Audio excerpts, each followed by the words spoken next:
really, I still say that confidential funds, the use of confidential funds cannot be divulged. Sinasabi ko pa rin yan. They cannot be divulged in public. It will compromise lives and security of personnel who are cooperating or who are nandoon sa kabila na asset. You cannot do that. That is why it is called confidential funds. So, naghihintay sila kung may dumating na sampila. Tayo TV po. Oo.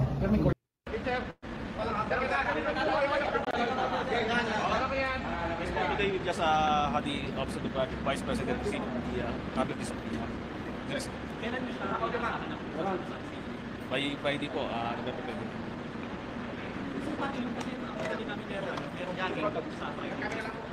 Opo, ang purpose po ng subpoena is to shed light sa mga interests ng Vice President.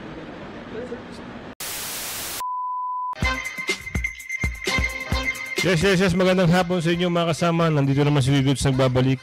At kung hindi ka pa nakasubscribe, no, mag-subscribe ka na. Huwag ka nang pahuli sa mga balita. Usual reaction, no. Isang like, isang share, o gusto po tayo dyan. Oo. Madami na ho ang nangyayari, no. Sabay-sabay na ho kung ano yung mga kagustuhan itong mga, alam nyo kung sino yung mga nakaupo, ha, na gustong pabagsakin si Ate Sara. Oo, ngayon, meron naman silang ginagawang hokus-pokus na naman. Oo, meron naman subpoena. Buti na lang, ito si Senador Bato, andito sa likod lagi. At siyempre, hindi mawawala ang ating kababayan na talagang sumusuporta. Yung iba talaga talaga naghihintay na lang po talaga sila.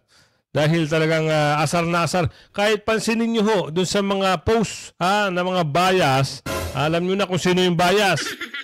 Kahit pansinin nyo, yung mga post nila doon, pinagtatawanan sila, ng mga tao, sambayang Pilipino. Itong mga nagpo-post na mga bias di umano, na para linlangin ng mga tao. Ano ba yan? Oo, di ba? Talaga naman kayo. Pati talaga kagustuhan nyo dahil kayo ay bayad di umano. Oo, kahit paninira na ang gawin itong mga bias na to. Buti na lang, General Bato, nandiyan ka. Senador Bato, ha?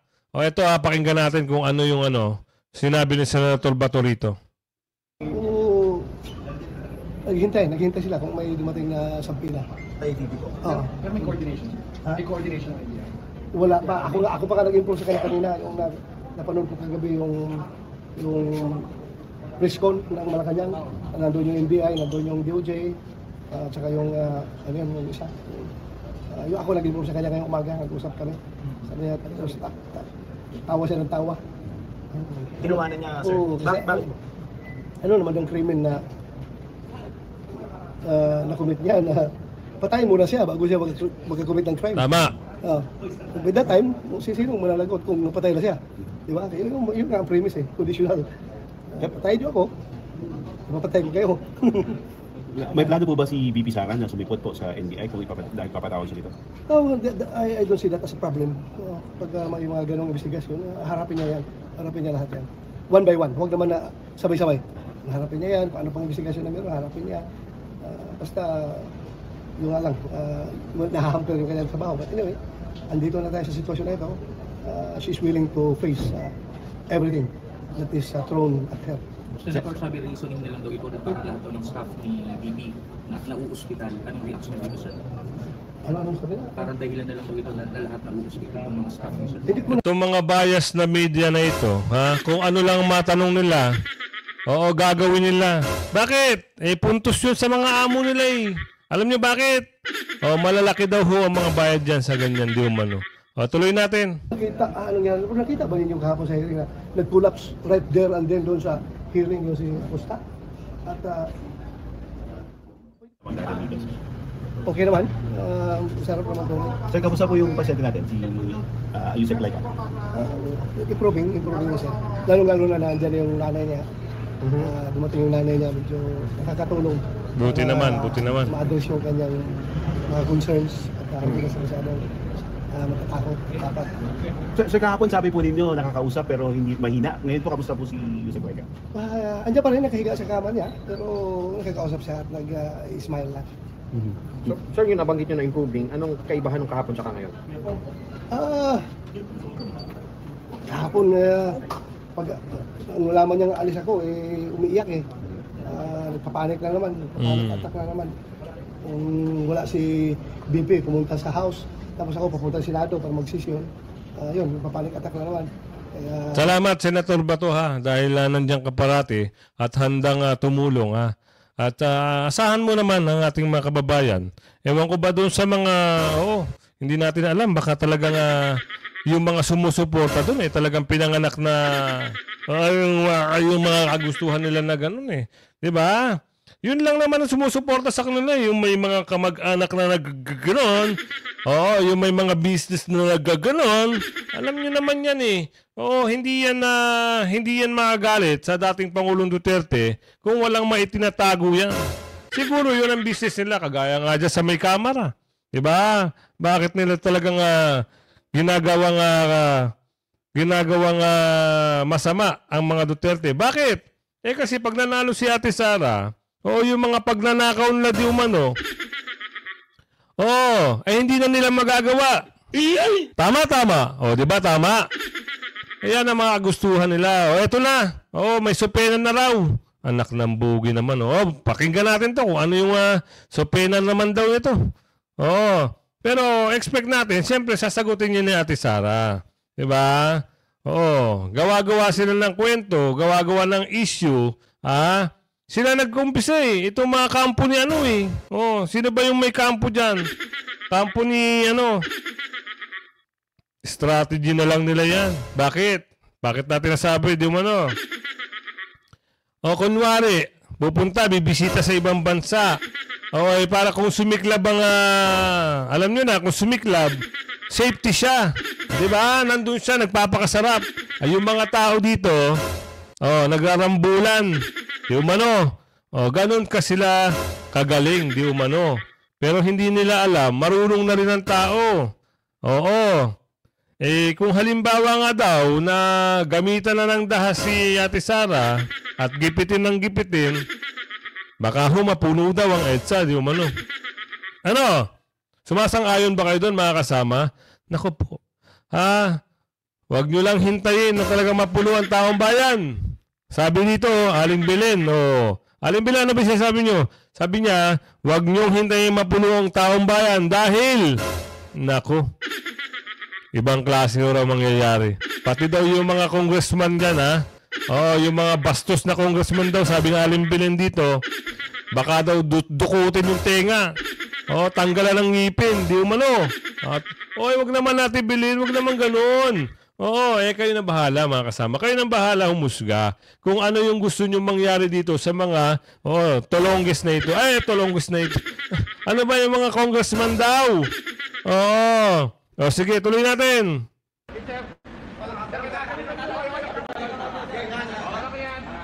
Today with just Hadi Office of the Vice President received the public discipline. Kailan nyo siya? By Friday po, nagpapagod.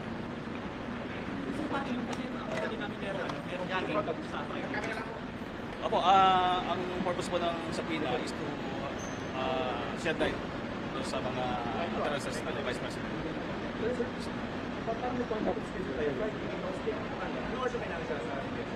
So, usually po naman po, anytime po, pero by 9 o'clock, dapat pwede naman po sa padala ng emisaryo or ng kahit na sino resident para i-reset o pwede mag-reset. Pwede naman po siguro kung talagang may emergency na. Pero sir, basically, kailangan niyo pa siya? Sana po, mas maganda kung mismo ni Vice President ako. Kasi hindi na mag-isip. Ang kanyang, sa legal po nag-isip. Certain attorney. Wait po Yes po, sa legal po. Sa attorney Ebrone. Wala naman po nga nag-isip natin pero tinanggap naman po naman.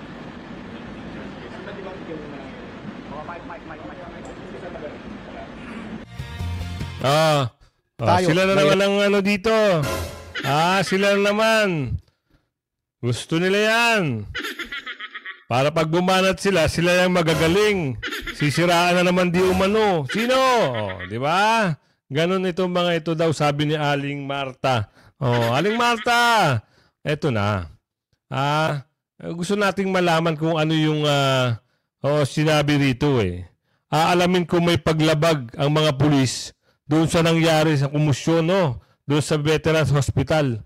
Kasi merong isang pulis doon, akala mo, siya na lahat ang may kagustuhan, kagustuhan at katapangan. Pero may pagsasarahan mo ang BP ng pinto ng sasakyan ng ambulansya. Hindi mo nakita si BP? Duling ka ba, kuya? Sino may tinutukoy natin dito? Yung pulis na nagsara. Yung biglang ginanon. Tapos may paduduro ka pa. Nasa na kaya yun? Natanggal na kaya yun? Hindi natin alam. Siyempre, kung kaalyado ng mga magagaling yun, baka i-relieve lang yun. O kaya, papuntahin lang sa ibang ibang department eh. Diba? Ganun naman talaga nangyayari. Eto ano ba meron yan? Tuloy na natin to para magkaalaman na. Diba? Ano ba yung pwedeng ikaso? Titignan natin kung meron talagang kaso. Aalamin natin dito sa kwento, sila nagsabi dito sila lang eh. Tuloy mo kuya. Iniimbestigahan ng BNP kung may naging lapses sa bahagi ng mga pulis sa paglilipat kay Attorney Zulieca Lopez sa Veterans Memorial Medical Center o BMMC kung saan tinangka umanong isara ng pulis ang pintuan ng ambulansya habang naroon pa si BP Sara Duterte. Ayon kay PNP Public Information Office Chief Police Brigadier General Jean Pajardo, tinitingnan nila kung may pagkakamali sa mga aksyon ng mga pulis dahil sa mataas na tensyon ng sitwasyon. Noong weekend ay dinala si Attorney Lopez sa BMMC dahil sa panic attack. Well, titignan natin kung nagkaroon ba ng lapses on the part of our officer or during that time mataas ang tensyon. Yung ating mga officer who was there as an action on the part of the PNP because nag-seek po ng assistance sa atin yung Office of the Sergeant at Arms ng Kongreso. So yun po yung naging participation ng PNP doon nung isinakay po doon. So immediately we want to proceed doon po sa Veterans sa hospital or even sa St. Luke. So yung ating police doon ay titignan natin kung nagkaroon ba ng eagerness on the part of the police na hindi niya napansin na may mga tao pa doon sa likod po ng pinto. So these things are being looked into po ng PNP. Diba? Titignan pa lang bahala na kayo na mag-type dyan sa comment section kung ano yung ano yung masasabi nyo dyan. At ito naman masasabi ni Ate Sara kapapasok lang ito kani-kanina lang kaya papanood ko na sa inyo medyo mahaba-haba lang naman para aware na kayo. Hindi kayo yung huli sa balita sa mga issue ng bayan.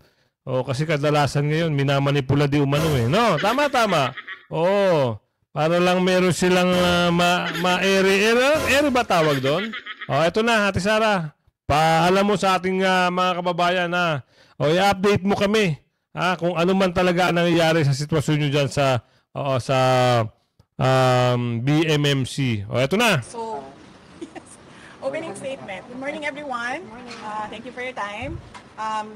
I-explain ko lang sa inyo yung structure ng request ko sa inyo ng kung ano yung iti-take up natin Kasi nahihirap one man dito. So, kailangan ko pa kasi isulat yung mga sagot bago ko siya masabi sa inyo. So, hindi ko kaya magsulat ng sobrang dami sa isang gabi. So, NSC. And then, of course, my response ang NSC. Mamaya na lang natin bigyan ng kahapon, nasagot natin ng NNC, may response sila. So, mamaya lang natin bigyan ng reply yung sa kanila. Sundin na muna natin yung statement ni ES and yung statement ng PSC. Okay. And then, of course, you want to know updates about the two patients upstairs. So, unahin na muna natin yung mga pasyente. Si Attorney Lopez, extended yung detention niya, So, meron siyang meetings today with all the lawyers. Nandiyan na rin yung kanyang mother who will join the meetings with the lawyers. So, antay na lang natin kung ano yung galawan ng mga abogado ni Attorney Zulieca. And then next is Miss Gina Acosta. As you saw during the hearing yesterday, tumaas yung blood pressure niya, 150/100. And nawalan siya ng consciousness. Tapos, pagdating niya daw dito sa ER, she was unresponsive. Yung parang ginaganon dito ba, hindi ko alam kung ano yun, ginaganon dito. She was unresponsive. Pero na-okay naman siya then after. But merong mga nakita ang mga doktor na follow-up check. Kaya inadmit siya today. And then, I visited her this morning. Nagpaalam din ako sa kanya. Ano pa siya, day 1 pa siya sa trauma niya. So, hindi pa masyadong maayos kausap. Tsaka medyo parang pagod. Yes, parang pagod na pagod siya. So, bigyan lang muna natin siya ng time na makausap yung mga doctors niya. And then, tanong natin sa mga doctors kung ano yung pwede sabihin. Tsaka sa patient conditions. Ma'am, na gagawin kay Ma'am Gina?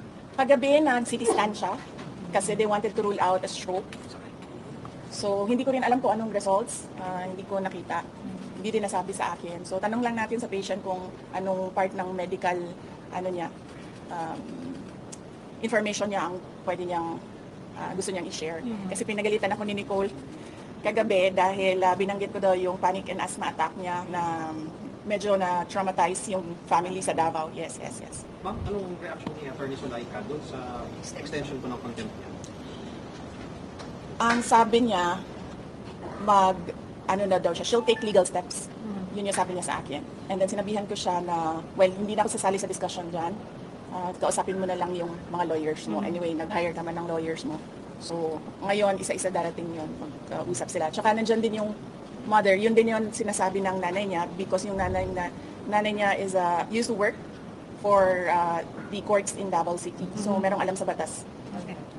In court cases, yung mother ni Yusek Lopez.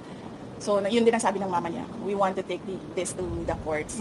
I do not know with Miss Gina Acosta kasi hindi pa nga siya medyo makapag-isip ng maayos. Pero nasabi sa akin kanina na nag-video call na daw with family. Kasi yung next of kin niya nasa Davao din and some of the relatives nasa United States. Okay? Mr. Jennings, sa PSC, the PSC has double security for the President, First Lady, and for the First Family. Okay, sige. Unahin ko muna yung nauna kasi yung statement ni ES6, tapos lumabas yun sa PSC lang. So, unahin ko muna yung kay ES. Meron naman na kayong copy nung kay ES. Ito na lang yung sagot. Nirelease na namin ang written nito. Basahin ko lang. Yan mga kasama, hindi na ako masyado nag-i-interrupt para malinaw na malinaw sa iyo sa inyo kung ano yung statement ni Ate Sara, ha. Hindi na natin masyado specific kasi si Ate Sara na po nagpapaliwanag sa atin. Tapos, yung NBI, I'm sure you want to ask about the NBI. Since hindi ko pa nababasa kung ano yung isi-serve nila sa akin, we will talk about NBI tomorrow. Pag-anuhin nyo lang muna ako kasi kailangan ko din isulat kung ano yung isasagot. So, give me time to read and think about it. Okay, so ito yung sa kay ES, no? This is a reply to the statement issued by the Presidential Communications Office on the order of Executive Secretary Lucas Bersamin dated November 23, 2024. The Marcos administration's insistence that the President's life is under active threat is ominous. I raise this caution as the President and his sycophants aggressively sell a narrative based entirely on my statement, which is taken out of its logical context. Bakit hindi nila pinapalabas kung ano yung question ng media? Bakit hindi nila pinapalabas kung ano yung una kong sagot? Bakit ang pinapalabas lang nila is the last, 4 words of my entire statement? They are building a narrative, and I'll tell you kung anong playbook ito. There is absolutely no flesh on the bone. And despite the absence of a reliable investigation, authorities were quick to consider this a national security concern. The diametric contrast and inaction are displayed when I have expressed in previous months threats to my person and the continuing threats to the lives of OVP personnel. Tossing the word assassin. Pakicheck, may sinabi ba akong assassin doon? Wala. So, nilalagay nila doon sa narrative nila, assassin. And, nilalagay nila sa narrative nila, murder plot. into this issue, tossing the word Ito na, bibigyan natin ng reaction si Ate Sara. No? Alam nyo, Ate Sara, yung mga sumisira sa'yo, binayaran kasi yan di umano. Kaya talagang binibigyan nila ng magandang paninira. Kaya kami galit na galit din dyan sa mga, di umano ha. Ay, nako, Ate Sara, birahin mo, para malaman nila yung mga pinagagawa nila. Pati yung mga buwabayas, ano ba ang tawag doon? Bias. Tuloy. assassin into this issue makes things even more terrifying for our country. And especially because I never used that term during my recent consternation against the Marcos administration's failure to serve the Filipinos while it masterfully persecutes political enemies. Common sense should be enough for us to understand and accept that the supposed conditional act of revenge does not constitute to an active threat. This is a plan without a flesh. Pag pinipilit mo siya na active threat siya, isipin ninyo ang buong mundo na nanonood. Ganito ba ang kapasidad ng mga Pilipino na mag-isip? Diba? At wala silang pakialam dyan. Pero ako, nahihiya ako na ganito ang kapasidad ng mga tao sa administrasyon. I am confident that an honest scrutiny would easily expose this narrative to be a farce, imagined, or nothing at all. So, may question kayo? You said you were taken out of context. And you also mentioned that they have a playbook Yes. that they're going by. Yes. So can you explain to us that context? Set it straight. Yes. And also explain to us that playbook that you're talking about. Okay, sige. So, the context is, what did I say? I was asked, do you know about the Roman... I'm sorry ha. I was asking for the transcription of all that I said. I did not get it before I came down. So, I have a problem remembering the exact words. Yes. So, there was a question about Romanov, and I said, well, this is the first time that I've heard of that.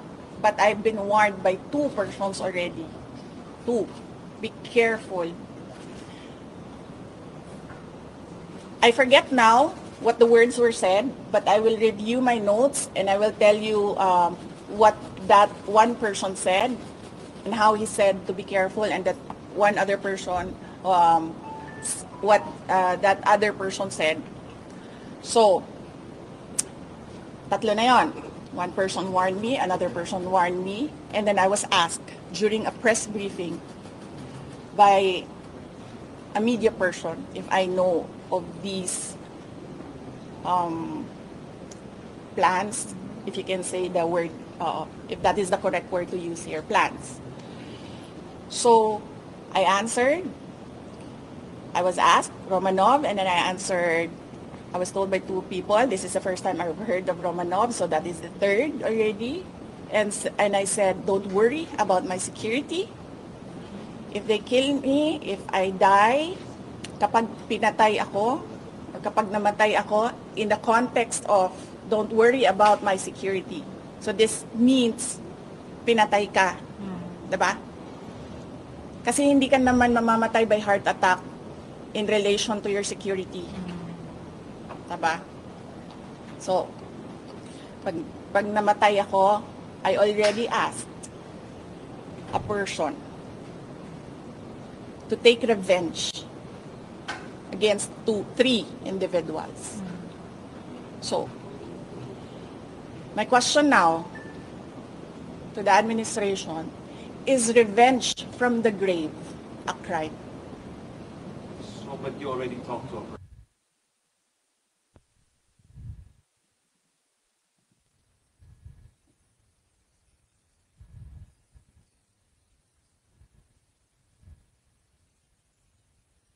Ba yan? Pati ba naman dito eh? Oo, kinakat niyo pa yung audio? Hindi natin naririnig dito yung yung boses. Bakit kaya? What? Oo, yung sagot ni BP dito, parang nagkaroon ng walang audio. I-advance natin wala Somebody yun lang nagkaroon. was assassinated on the airport tarmac. Diba?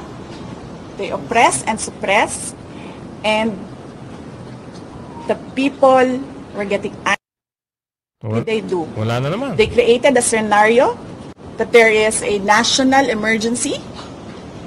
They, what, set bombs to create a scenario that there is a national emergency.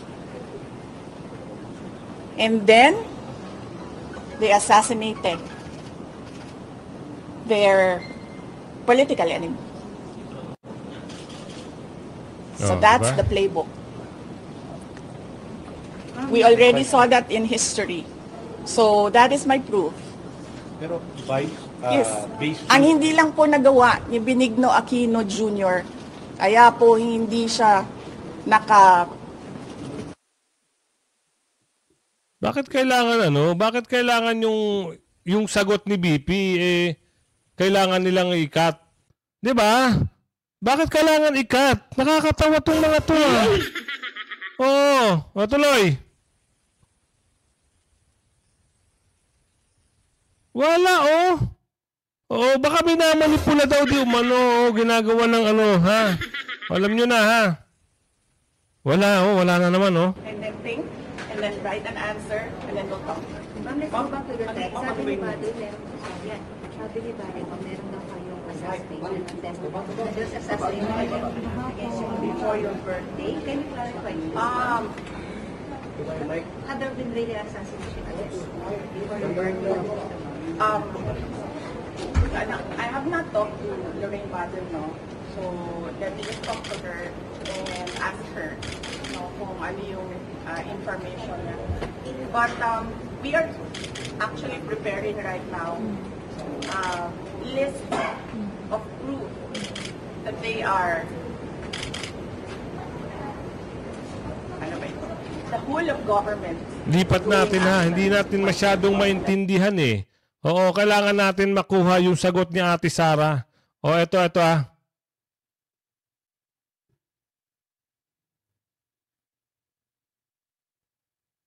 Mahina rin. Alam nyo, mas maganda pa talaga yung mga vlogger, Dahil malinaw. Hindi natin malaman bakit itong mga, sila na yung malalaking bakit sila pa yung mahihina ang boses? Tingnan natin ha. Pero hindi natin sinasabi, hindi natin tinutumbok kung sino-sino rito. Meron dito talaga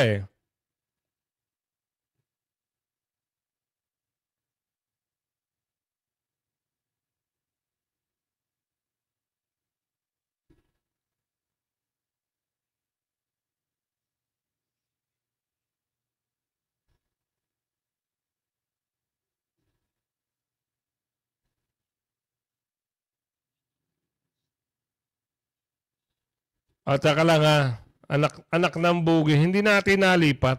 Kanina pa tayo nagsasalita rito. Mukhang, ito yung isang slide ha. Ito. Dito tayo na mag-focus. Pasok mo Ate Sara. Hanggang ngayon, OVP pa lang din ang papadrug test. I wonder why. No, hindi ako tao na nagpapaareglo. Tsaka hindi ako tao na nabibili ng pera. Ma'am, are you a threat now to national security? Am I a threat to national security? What they are doing to me is a threat. Sagot ko yan sa NSC. Mamaya, bukas. Ma'am, may nabanggit kayo na bibinigay sa inyo sobre si First Lady ni Sara Neta Marcos. Para saan ba yun? Millions na yun? Yes, I'm waiting for that question to come up in the committee hearing. So let's wait for that question to come up in the committee hearing. Yes, I'm free on Friday. Tomorrow I'll be in Basilan, and then Thursday I'll be in Lingayen, Pangasinan, and then Friday I'm free. So you're ready to answer all their questions now? I will answer my questions because I need to be there to help the other OVP personnel. They have expressed that they feel safer and they feel more comfortable if I am with them. But I will not be recognized if I don't take my oath. So I am forced to take my oath and answer questions under oath because I cannot take care of the OVP personnel. But for example, to explain how 125 million pesos were spent within a matter of 11 days, or they have questions about acknowledgement receipts, will you explain all those or answer all those questions? Isn't it that they've been asking those questions from the resource persons, from COA, from the OVP personnel? So why will I answer again? I already answered when we sent our answers to the Commission on Audit. It was clear there. In fact, ayoko naman kasi mag-discuss ng CF ba, but in fact, the 125 confidential funds had a notice of disallowance, but not the entire amount. Let's make that clear. Not the entire amount of the 125 million was disallowed by the Commission on Audit. Meaning, all the rest of the funds, I do not have the number right now. I think it's approximately 70 million that was disallowed. But that is subject to appeal because gusto ko ba sabihin ito sa inyo? Dahil during the discussion, I was telling the lawyer to submit a document. But the lawyer said, no, you know, when lawyers are discussing and they have their own positions, it's really a difficult meeting to do. I said to submit, and then the other lawyer said, do not submit. Eh di lumabas yung disallowance. And then sinabihan ko yung lawyer, sabi ko, tingnan mo, lumabas yung disallowance. Sabi ko, sa appeal, ilabas mo yung document. Ma'am, si Colonel Lachica and Colonel Nolasco na nabanggit ko naman. Wait lang ha, so tapusin ko lang. And then, so cleared na yon. The first, second, and third quarters, undergoing audit. Merong AOM na sinasagot namin ngayon. Okay? For DepEd, the first and second quarters, may credit notice na yon. Ibig sabihin, cleared na ang buong pera. Diba? Ewan ko lang kung sinasabi ito ng mga congressman. Of course, hindi nila sinasabi, diba? Because they want to present their own narrative. Tapos na yon. The money in DepEd, first and second quarter, cleared with credit notice. The ongoing audit is on the third quarter only. And it's ongoing. So you cannot question an ongoing audit. And you cannot audit the funds of any government office because that is the exclusive domain of the Commission on Audit. Bakit nag-audit ang ating mga congressman? Dapat sila gumagawa ng batas. Nakikita nyo? Sinasabi na nila ngayon, in the proper time, we will legislate. Kasi sinasabi namin where is the proposed legislation? Hinahanap namin. So ngayon, dinadagdag na nila yon. Madali lang naman siya Pakinggan nyo lang, basahin nyo lang lahat ng mga nangyayari. Madali lang maintindihan kung anong ginagawa nila. Okay? Last question, please. Last question. Humarap na si Colonel Nolasco and Colonel Lachica, mas maintindihan na ba ng publiko at ng Kongreso itong paggastos po ng confidential funds? Really, I still say that confidential funds, the use of confidential funds cannot be divulged. Sinasabi ko pa rin yan. They cannot be divulged in public. It will compromise lives and security of personnel who are cooperating or who are nandoon sa kabila na asset. You cannot do that. That is why it is called confidential funds. Thank you.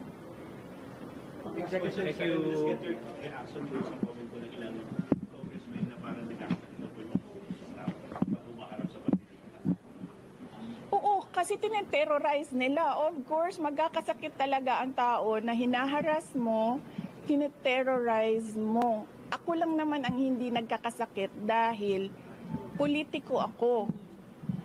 You can terrorize me and harass me all you want. It does not matter to me. Pero these are ordinary Office of the Vice President employees. They are not politicians. They are ordinary citizens. So, pag hinaras mo yan, terrorize mo yan, ganyan talaga mangyayari. Sinasabihan ko yung doktor kagabi, Dok, i-clear nyo yan na mag-attend ulit. Kung sa susunod, diretsong stroke na yan. Ngayon, swerte tayo, hindi na stroke, hindi na heart attack. But the family has a history of heart attack. Lahat ng kanyang ang parents and I think some relatives, heart attack lahat ang ikinamatay. So, ano ba? Papaupuin pa ba natin doon? Tapos antayin natin, na heart attack. Kay Ma'am Gina ito. Yes. Diba? So, yes. So, yes. Yes, Mr. Billionario, pahingi ng pera. Nasa critics din and others, they're saying Yes.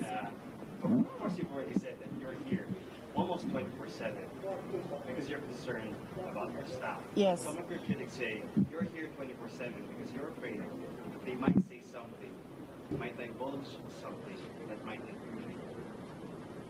They are attending Yusek Lopez attended the hearing. They can ask her questions there. I was not there when Yusek Lopez attended the hearing, so I was not there to influence her and tell her what to answer. If you saw me yesterday, I was not looking at Gina Acosta. I was studying. I was reading laws. I was studying the rules of para na akong congressman ngayon, tanong niyo ako kung anong rules nila. I was studying the rules of the House of Representatives. I was not looking at her. Pinapabayaan ko siya sumagot. Siguro umiiling-iling ako paminsan-minsan dahil I feel na hindi dapat dinadivulge sa public yung ibang mga sinasabi na ng kasama ko, pero wala akong magawa. Kasi ayaw namin na ma-detain sila. So, sumasagot talaga sila. So yan napakinggan nyo kung ano yung pahayag ni Ate Sara dito. Siyempre sasagutin niya kung ano yung alam nyo kasi itong mga congressman hindi titigil yan hanggat hindi nila papabagsak si Ate Sara at mga Duterte. Yan ang katunayan dito, di umano. So ayan na, kung hindi ka pa nakasubscribe sa atin, mag-subscribe ka na, huwag ka nang pahuli sa mga balita, issue at reaksyon. Hanggang sa muli, bye-bye!